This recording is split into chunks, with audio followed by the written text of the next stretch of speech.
This is Rebel Therapist, a podcast for entrepreneurs who are trained as therapists and who want to level up their businesses, make a bigger impact, feel fulfilled, and be very well paid. I'm your host, Annie Schusler. All right, this is going to be a treat. I've roped in these 4 wonderful entrepreneurs to show up and share their stories with you. So you're about to hear about the programs beyond private practice that they've each created, and one lesson that each person learned in the process of creating and marketing their program. And you're going to hear from these 4 folks about everything from mindset to marketing strategy. So let's get right into it with Alice Huff, Dr. Vanessa Freeman, Melissa Susman, and MereAnn Reid. We'll start it off with Alice Huff. I'm Alice Huff from Athens, Georgia. I created a program for stressed out women academics who are struggling with work-life balance. My mind-body-space method helps women restore balance holistically with a clear mind, calm body, and peaceful space. I walk women through identifying, understanding, and addressing imbalances not only in the mind and body, but also in their physical and energetic spaces. This is a one-on-one program. Participants start with an integrative questionnaire that then informs the creation of a calm mind-body space plan. The plan has personalized practices to create calm in each area. Those include things like mantras and mindset resets, simple yoga and breathing tools, quick meditations, advice on creating your calm space with crystals and essential oils, as well as protecting your energetic spaces with boundaries. The package comes with 5 support calls where I guide participants through implementing the plan and also help them have the accountability to stick with it. So I created this program for a few reasons, one of them being that I love variety. I'm trained as a psychotherapist, yoga instructor, and an interior decorator, and I really wanted a business to blend together all the things that I love.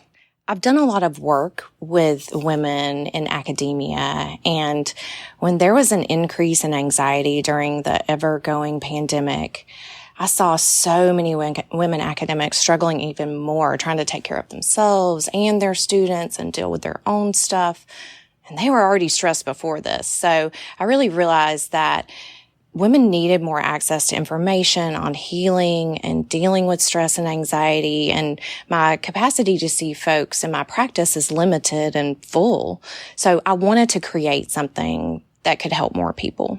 I hope that participants ultimately walk away with more calm and balance in their life, and also that they're empowered with self-knowledge and an integrative toolkit to create calm in their mind, body, and space that they can pull from and reference forever.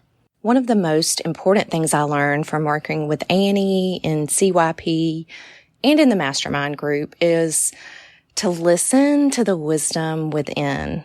It sounds so funny, but Annie is really great at giving advice, which ultimately guides you back to what feels right for you.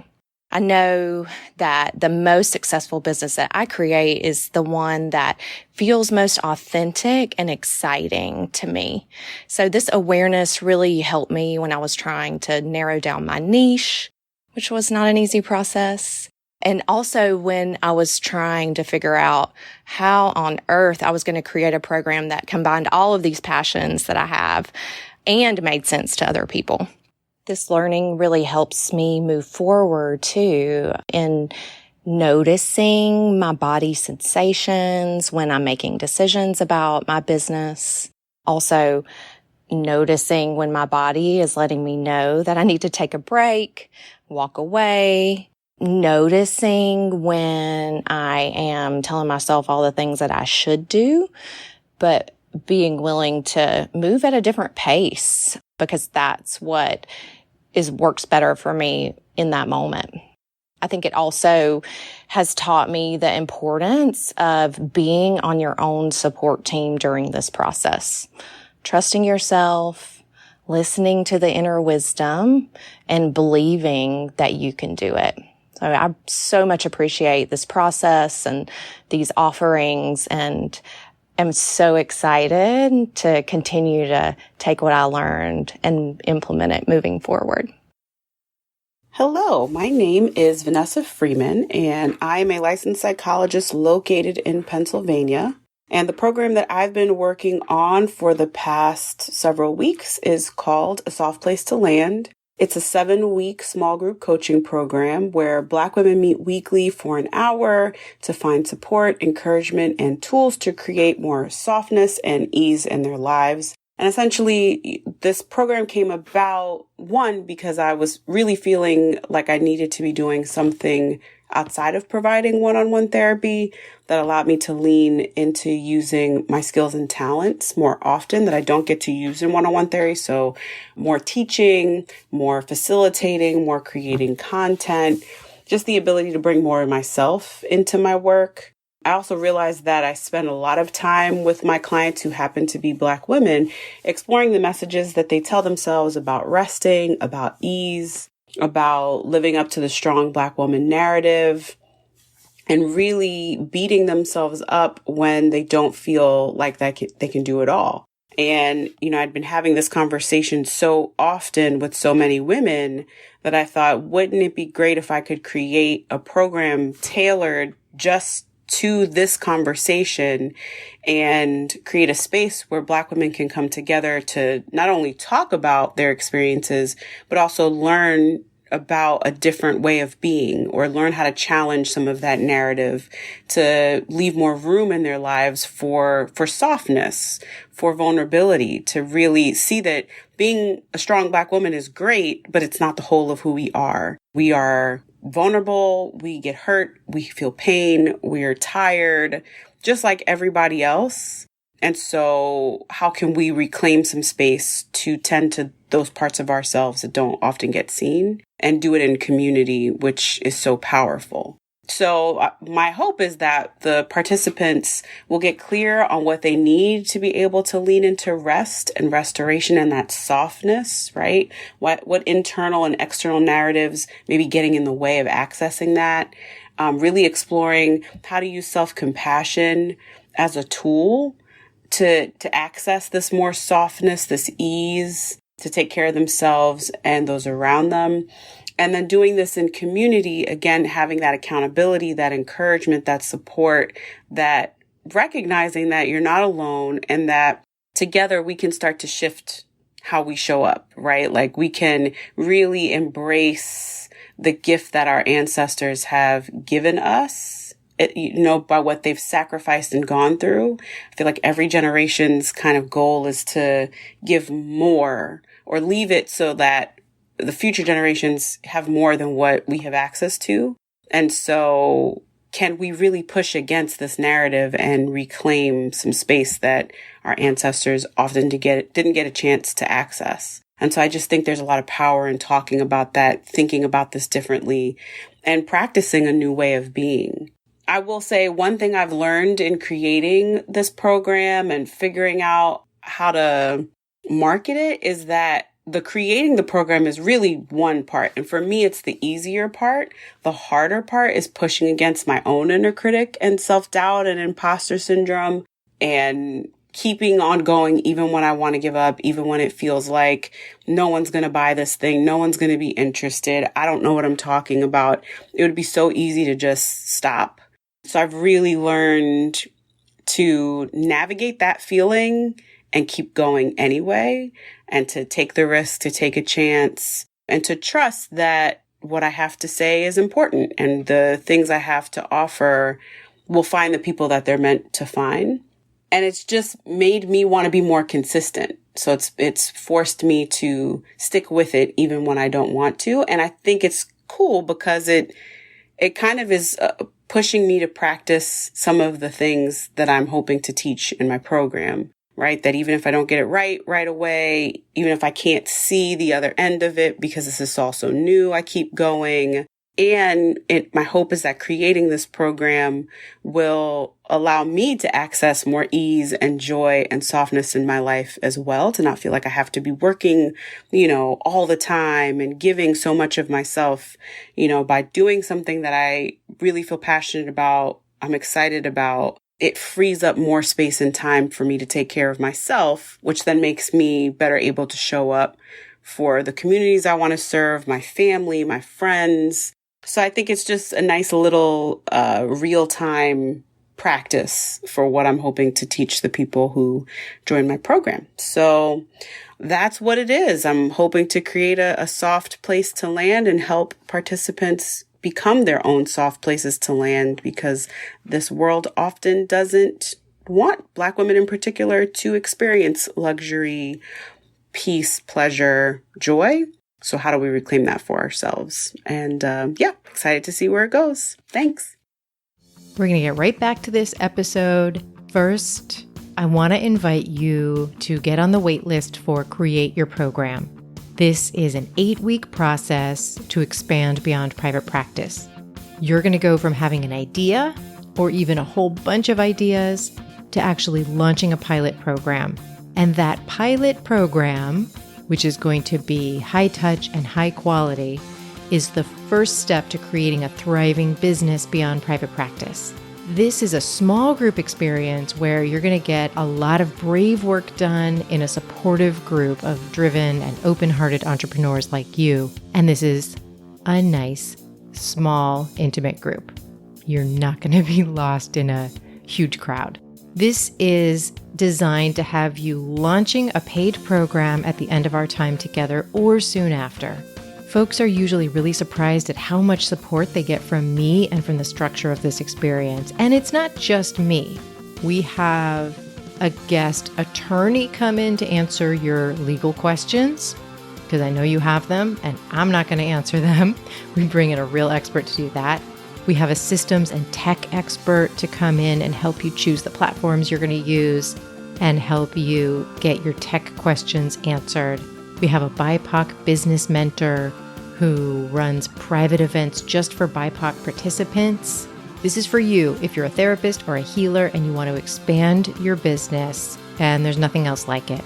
Go over to rebeltherapist.me/create to learn more and get on the wait list. All right, let's get back to the episode.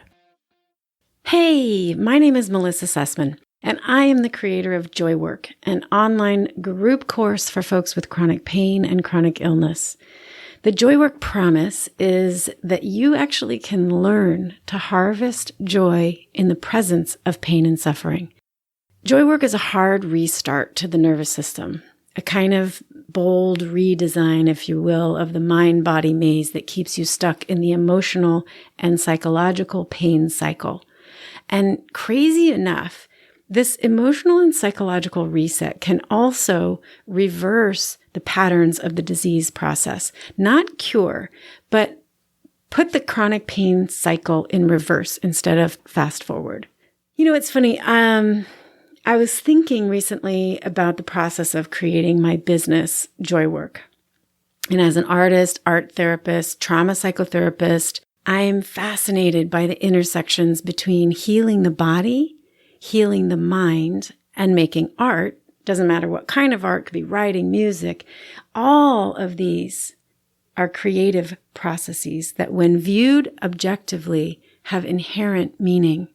All healing requires a creativity in it, that we open our minds, reflect deeply, listen deeply to ourselves, and do something intentional, creative with what we find there. What I found, funny, it's like when I found in creating JoyWork was, how shall I put this? Joyfully hot mess. Okay, that was unexpected. Maybe I had gotten too comfortable being good at what I do. Years as a therapist, it had been years since I'd walked that knife edge of, I don't know what the F I'm doing. And ironically, right there was where the magic happened. The growth was actually in the pain. So if you're thinking about starting a business, be ready for some growing pains and be prepared to kind of go to that place of, I don't know, and let yourself be surprised. For me, the wonderful surprise was that despite the growing pains in the ways that matter, I knew exactly what I was doing. I may not have known how to market myself, and thank you, Annie, for helping me so capably with that, or navigate all the tech platforms or whatever. But apparently, I needed reminding that we only learn when we are willing to not know, to go toward the discomfort of it and grow, which is exactly what we do with JoyWork. Not that chronic illness and starting a new business are alike in any way, but the process of leaning into our suffering and mining it for growth, for meaning, and ultimately for joy is a process that can be applied across all areas of our lives. You know, what led me to work with folks with chronic illness is that I have one. And when I was 27 and a professional dancer, rheumatoid arthritis stole from me what I thought at the time was my life. I thought it stole me, and honestly, the losses with chronic illness for anyone are devastating. The grief alone can slay a person to shreds. When we lose the physical capacity to function as we did before, we also can lose things like jobs, friends, opportunities. Even more devastating, we can lose the sense of ourselves as capable, valuable, even lovable. We can feel somewhat rejected by society because we can't do. Our dreams, goals, hope, our sense of the future can vanish, either slowly or all of a sudden. I mean, honestly, I wish that JoyWork had been there to guide me when I was first diagnosed. That was 30 years ago. I think there are more resources for folks now, and attitudes have changed significantly, but there's still so much work to do. I had doctors pushing meds on me that didn't help or didn't help enough. And that was pretty much it, in terms of a guide from my medical helpers, right? And so I just went to work. I did every kind of healing therapy known, acupuncture, naturopathy. I went to psychics, nutritionists. I've done it all over the 30 years since I've had this disease. And, I eventually got a master's in psychology, became a trauma therapist, and I found other ways of healing, some of them creative, some of them, meditation practice. I looked deeply into the condition of my own mind and the ways in which it causes my suffering or contributes significantly to it. I did a lot of trauma work. Sometimes that's important, not for everyone, but for some of us. And by healing it, I and getting expertise, of course, I also learned how to help others heal those wounded parts of themselves. And speaking of the wounds, the crazy thing, and this is ultimately the message of JoyWork, this horrible illness has given me everything I cherish today. It is literally the source of my joy. My purpose arose from my pain and the work I do every single day to address it. This, in a nutshell, however, is the JoyWork promise. You, every single being, is a unique instance of meaning. And it is our work, each one of us, to find it and manifest it in the world. Suffering angles us toward that meaning, the cracks that let the light in. That light shines like a beacon calling you home to your refuge, your true self. And JoyWork is here to help you find that light and follow it home. Annie, it has been my sweetest honor to share this with you and your audience. Whether or not listeners have a chronic illness, I wish you well on your journey to meaning, purpose, and joy.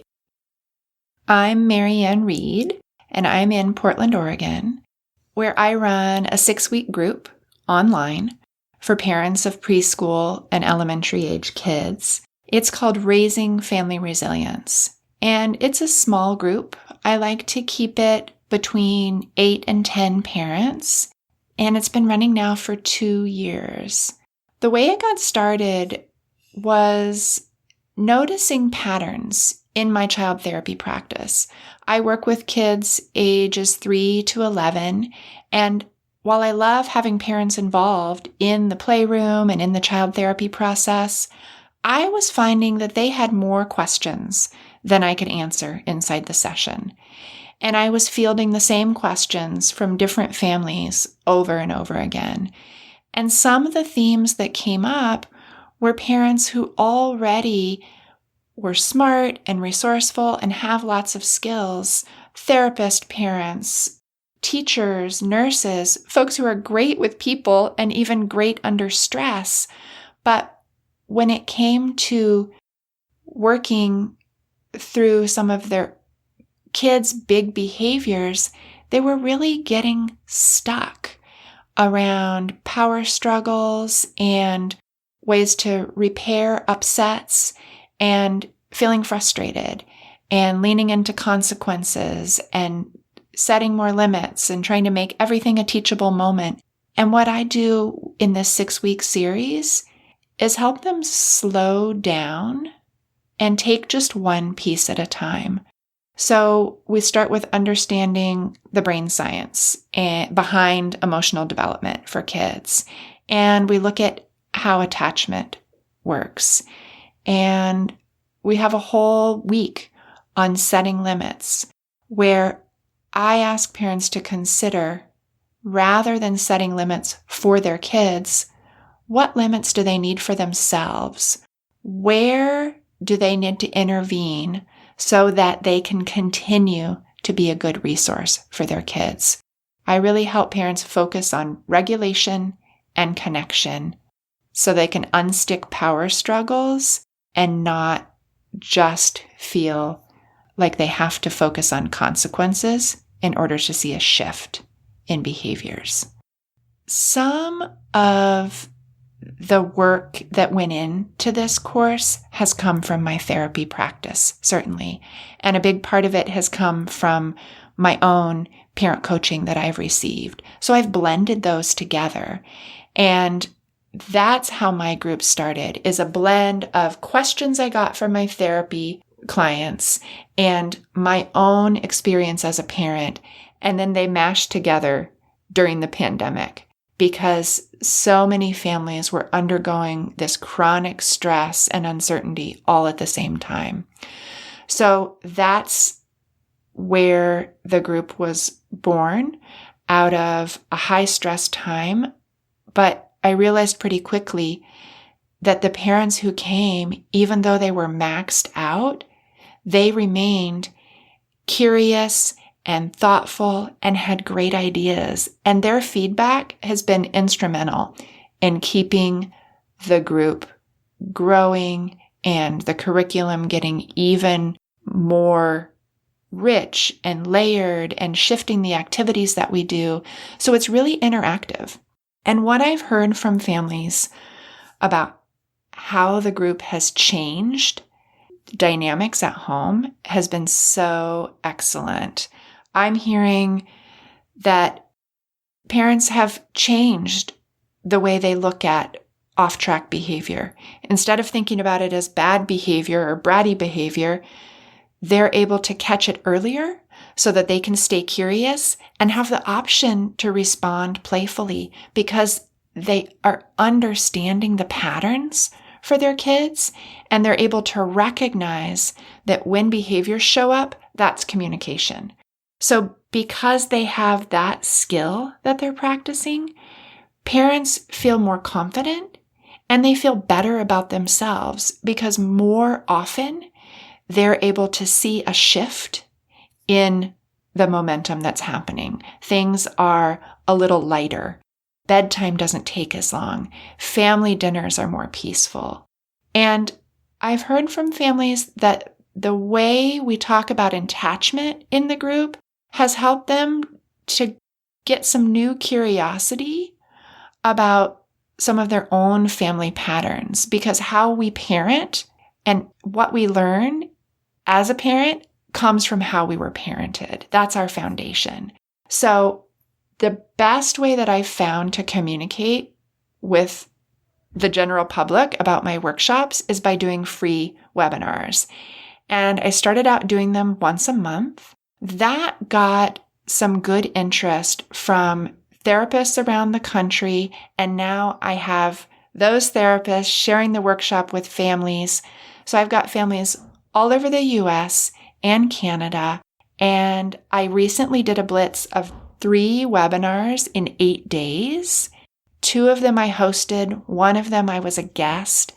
That has grown my mailing list, helped me get invited to 2 international conferences where I can present to other professionals and parents. And I have just had so much fun with the momentum of starting a parent workshop series that's open to feedback as we go. And the webinars help me get that feedback from people. So it's been a blast. I'm so grateful to Alice, Vanessa, Melissa, and MereAnn. You can learn more about Alice Huff at mindbodyspacemethod.com. You can learn more about Dr. Vanessa Freeman at coachingwithvanessa.org.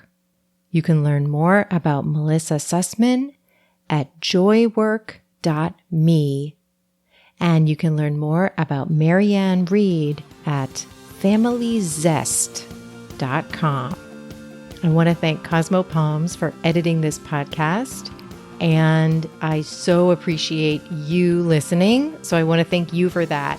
And if you found this episode supportive, please share it with your favorite therapist or healer. I say this every time because it's really true. That is how we reach more people. So thank you so much for listening. I'll be back with you next time.